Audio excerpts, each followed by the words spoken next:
Cubana Chief Priest ya na Jerick.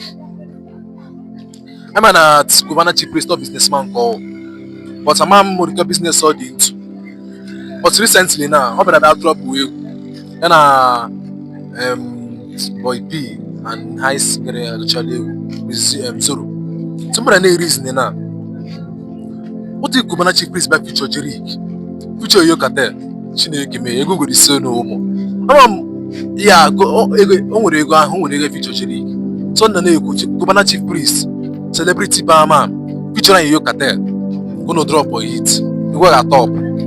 Ewe ekwu na ga top. Ego ga top number 1 na Aba.